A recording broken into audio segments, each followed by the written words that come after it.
98% लोगों की कोचिंग करना व्यर्थ चला जाता है। किताब बता दीजिए, क्या करोगे किताब जानकर? सरकार इतनी वीडियो डाल दी यूट्यूब पर, और कैसे गाइडेंस लोगे? अरे क्या प्लान कर लें, मान लो कल कयामत आ जाए तो? सिर्फ भगवान की महिमा पर नहीं चलती दुनिया। हर वो व्यक्ति जो आईएएस की तैयारी करना चाहता है,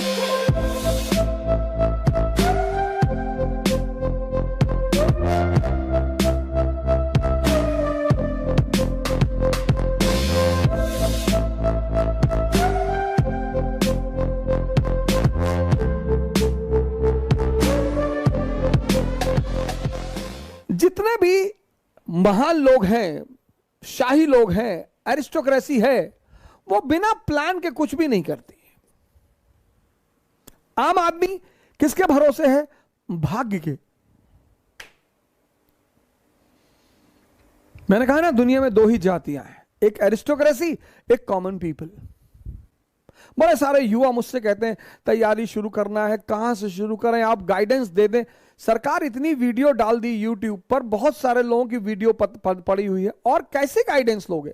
पहला चरण जो गाइडेंस का होगा वो ये है कि बेस क्लियर होना चाहिए। तुमको यार लैटिट्यूड पता नहीं, लॉन्गिट्यूड पता नहीं, फोर्स पता नहीं, मास पता नहीं, मोमेंटम पता नहीं, इनर्शिया पता नहीं, किताब बता दीजिए, क्या करोगे किताब जानकर?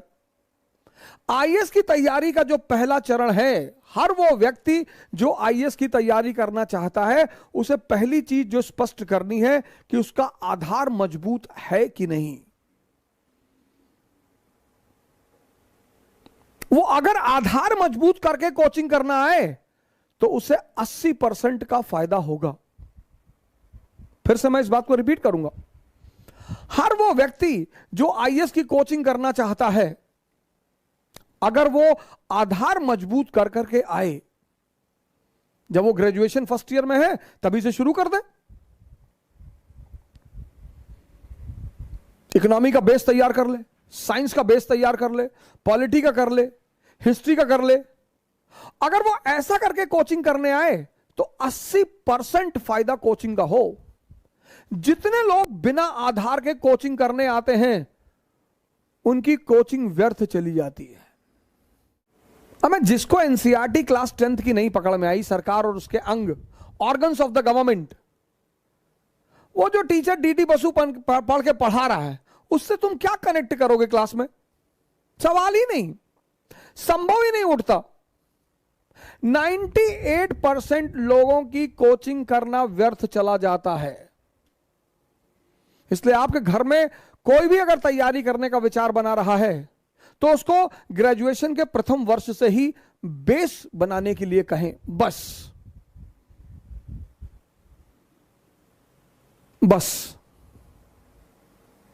अगर व्यक्ति ने अपना बेस बना लिया तो कोचिंग उससे फायदा करेगी, तो कोचिंग उसे सूट करेगी। बिना बेसिक्स के कोचिंग करना व्यर्थ है।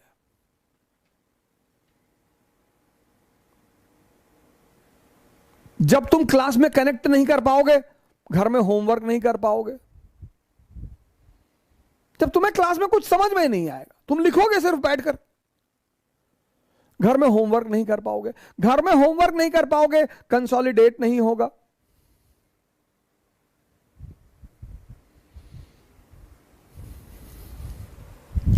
प्लान, आम आदमी भाग्य के बल पर जिंदा है, प्लान कर ही नहीं सकता।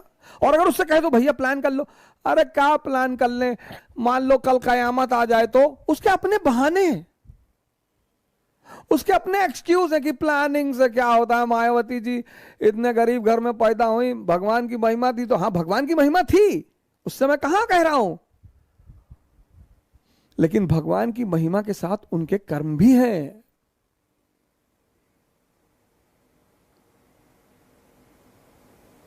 सिर्फ भगवान की महिमा पर नहीं चलती दुनिया।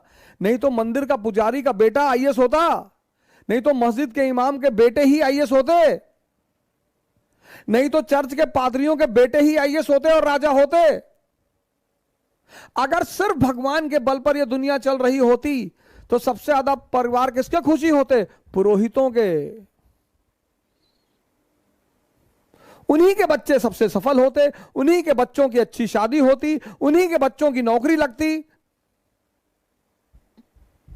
पर बड़े सारे लोगों के मां बाप नास्तिक हैं, उनके बेटे बहुत ऊंचाई पर हैं, उनके बच्चे बहुत ऊंचाई पर हैं। आम आदमी भाग्य के बल पर जीता है, महान आदमी